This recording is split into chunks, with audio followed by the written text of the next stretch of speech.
Perfection. That's quite a strong word. I don't use it very often, in videos anyway. But this Walther LGU is perfection. Yeah, you can get HW97. Yeah, you can get an Air Arms TX200. Both great guns. In fact, probably the best underlevers you can get on the market today. The Viararc HW97 and the Air Arms TX200. That was though until this thing arrived. Hi guys, this is RACKNLOAD and this is the Walther LGU and it is perfection. Well, 99% perfection. So, let's give you the stats on this gun. First of all, it's quite a heavyweight, unscoped. It's 4.3 kilos. You'll have to work that out in pounds. Forgot to do it. Overall length is 41.9 inches and you've got a 15-inch barrel. And it's a moderated barrel, silenced barrel. So, this thing, by the way, is wearing a Battle Zone by Redfield. It's 6-18 by 44. It's pretty much a centerfire scope, but got it on loan and oh my god, it is a good scope. But we're not here to talk about the scope, we're here to talk about this stunning rifle. So let's take it from the top then, or from the recoil pad as I usually do. So recoil pad, yeah, nice rubber, looks good, minimalistic, you know, pretty much standard. And then let's move along to the stock. Lovely, gorgeous beach stock of this Walther, and it is fully ambidextrous. That is a big thumbs up because I'm a lefty. So I do love that. I love the way manufacturers are doing that today. And it has got a real high cheek piece. Look at that, that really does go quite high, and it is such a comfortable shooting position. Having your head a little bit higher, it doesn't really make much difference through looking through your scope or anything. It's just a comfortable shooting position. You need to just shoulder one of these guns just to appreciate what I'm talking about there, because the pistol grip as well is just perfect as well. They've got that right, Walther have. It's so comfortable. Ergonomically, it's just right, to be fair. And then when we work our way along the fore end, obviously there's no checker in there like there is on the pistol grip. You got a nice bit of checker in there with the Walther logo. Beautiful bit of wood. But when you move along the fore end, you've got like this recess here, so on either side, and it just sits in the hand perfectly. It's just stunningly comfortable. That's the phrase I'll use. Stunningly comfortable. You just need to shoulder one of these guns. You really do. I cannot rave about this gun enough. It is so comfortable to shoulder. Now, the LGU doesn't come with sights, because open sights or iron sights, because this is a gun you are going to bang a scope on and, you know, do it some justice and bang something fairly decent on top of it glass wise. But yeah, the stock just stunning. It is done right. They know what they're doing. It's just perfection, the stock is, in my eyes, and I'm a lefty and I don't very often say that about stocks. But yeah, just a stunning stock. Not sure if they're going to do these in synthetic or laminate, although laminate would be very nice. Now the trigger is very nice, although it's got a little bit of looseness to it. It's almost like a 3-stage, because there's that loose bit, and then you've got your first stage, and then your second stage, but it's just a bit wobbly, a little bit, to be fair. Don't know why that is. It doesn't make any difference to the shooting of the gun. There's just quite a bit of take up, that's all. But you soon get used to it. But it is a fully adjustable trigger, and it does break very nicely, and the gun itself is just super smooth. Like the LGV, you just think it's a gas ram. It's hard to believe that this is a Springer, because the sound of it, the smoothness of it when firing is just amazing. It's just, you would just think it's gas ram. The trigger guard is metal as well, and you've got your access points there to adjust the trigger as well. Easily adjustable with an Allen wrench or an Allen key.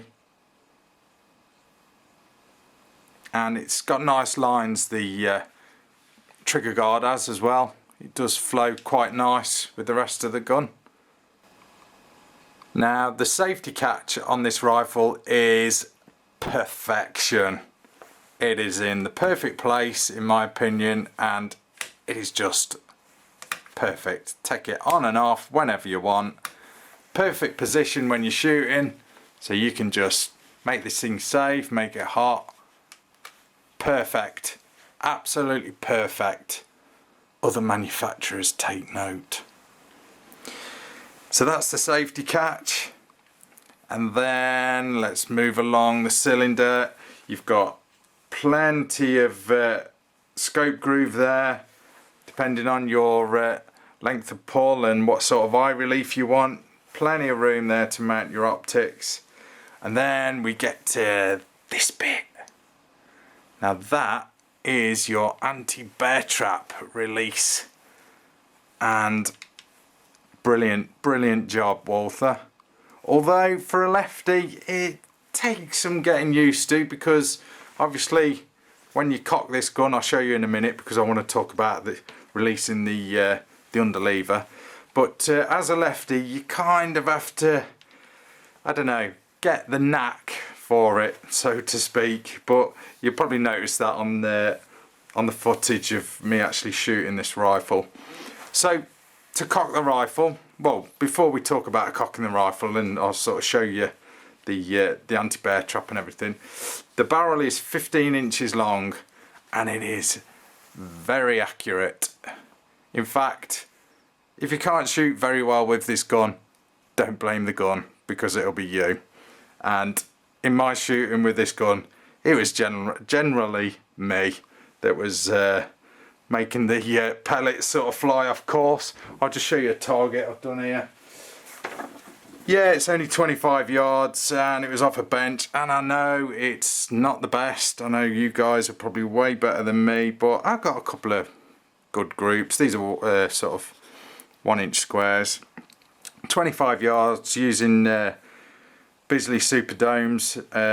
It was a little bit breezy, but I cannot blame that for some of the iffy ones. But that's a 10-shot group, just to sort of see where they were going. But hey, it's still a kill, and I was sort of I was happy with that. But then I was having more fun sort of shooting my steel gong, as you've probably seen in the footage. So I had more fun shooting that, and I did actually stretch that out to 50 yards, and it was pretty much smacking it slap bang in the middle every time.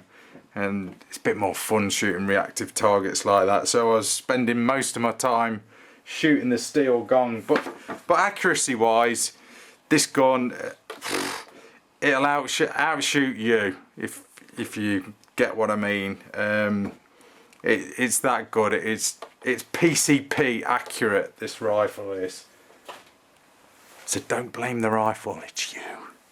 So let's sort of have a close up of the barrel. So yeah, obviously it's fully silenced, as you can see. And the underlever, now this is the only thing I'd probably moan about with this rifle, is the release on the underlever. I wish this was like a Vira HW97, where you press the button at the end and it pops out. Instead, with all this fantastic engineering that they've put into this rifle, they just stick one of them blooming ball bearing release things. Don't know why they did that. It works fine, but it would have just been, in my opinion, just perfect to just have that button to press like a 97K. But yeah, you just squeeze, basically pop that out to cock it, and just give you a close-up of that. There's the hole to sort of seat the ball bearing. I'm just trying to spin this rifle around so you can sort of see it. Yeah, I think they could have probably just done a better job of that. You've got like these rubber, well they're like rubber O-rings around the end of the underlever. I think that's just to stop it clanging on the silencer there when you close it. Plus it's something to sort of grip. So cocking it. Now hunters, pay attention.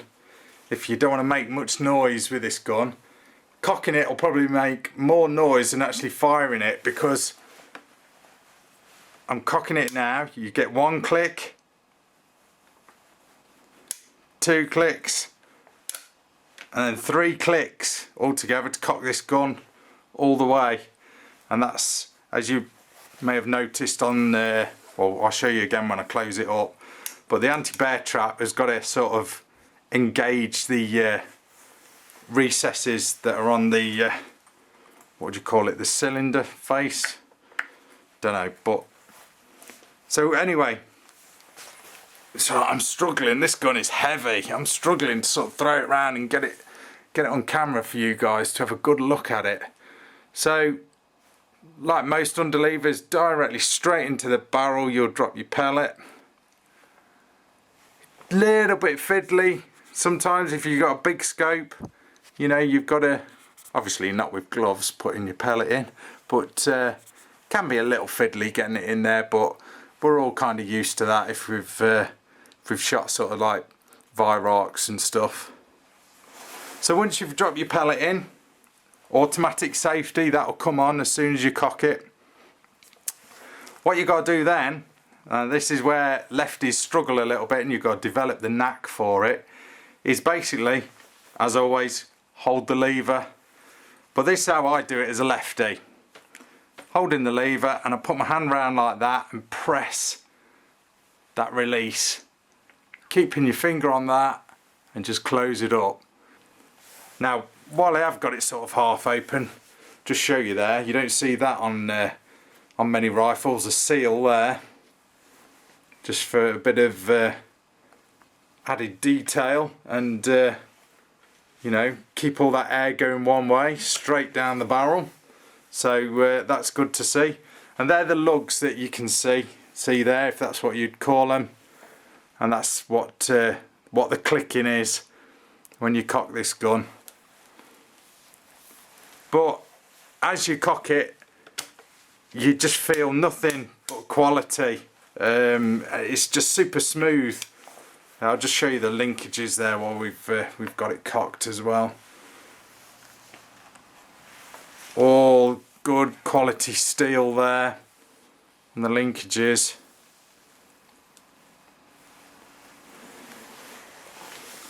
Nice and simple as well, nothing sort of elaborate linkage wise or lever wise. It's just nice and simple.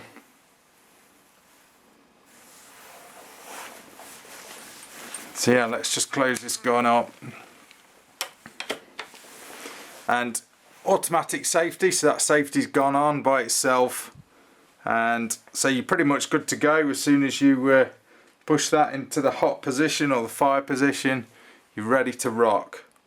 Now obviously with this gun you can only load it from the right hand side. You've got no option to load it from the left because of how the loading breech is. Basically it's just to the right hand side, so but that does give it nice lines. I mean, look at it from that side, it's just so sleek. And they've done a real nice job of that. I really think they have. Even got a little pellet there, look.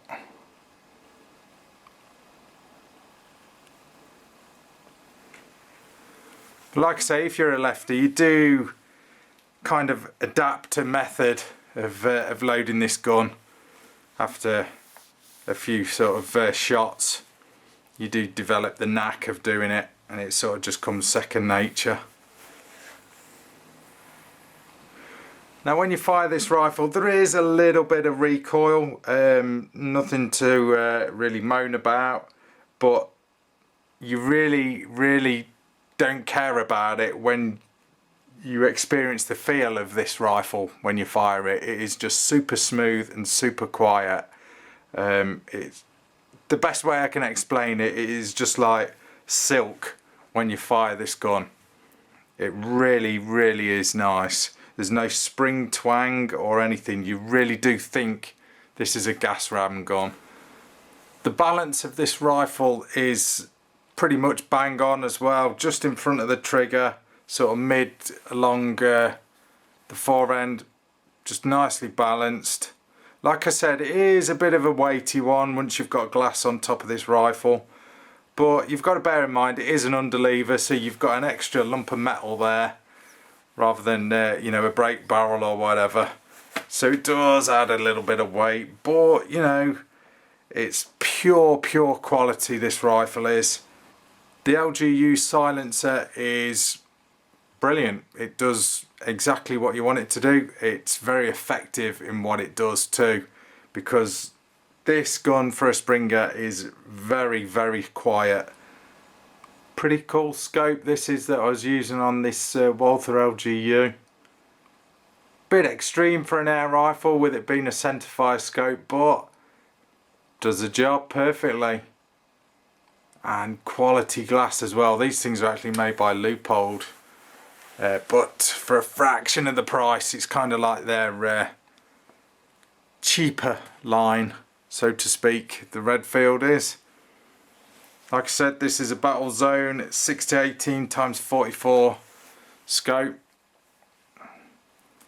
and it is really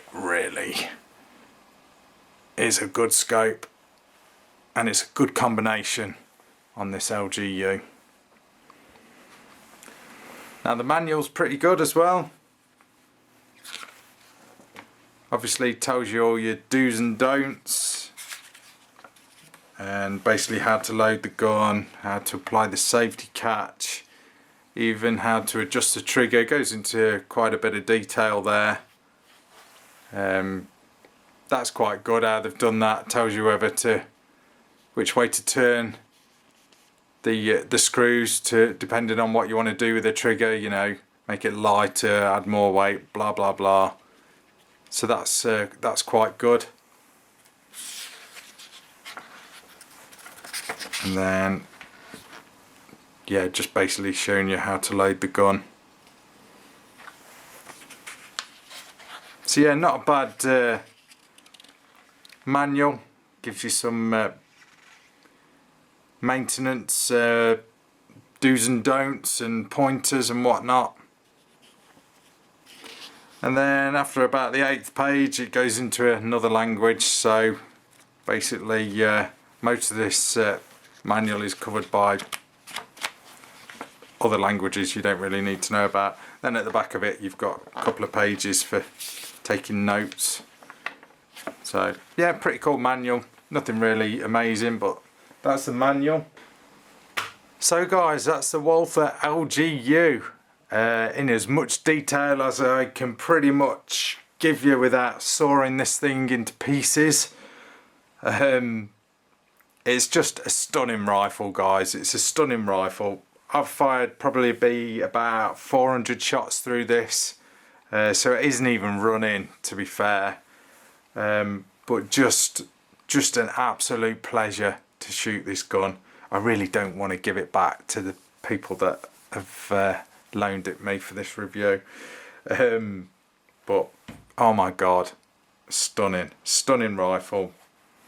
Knocking the HW97 and the TX 200 off the top spot now. If they were on the top spot, they are pretty much the best underlevers you can get on the market today. But this is the new kid on the block. Walther really done it with this.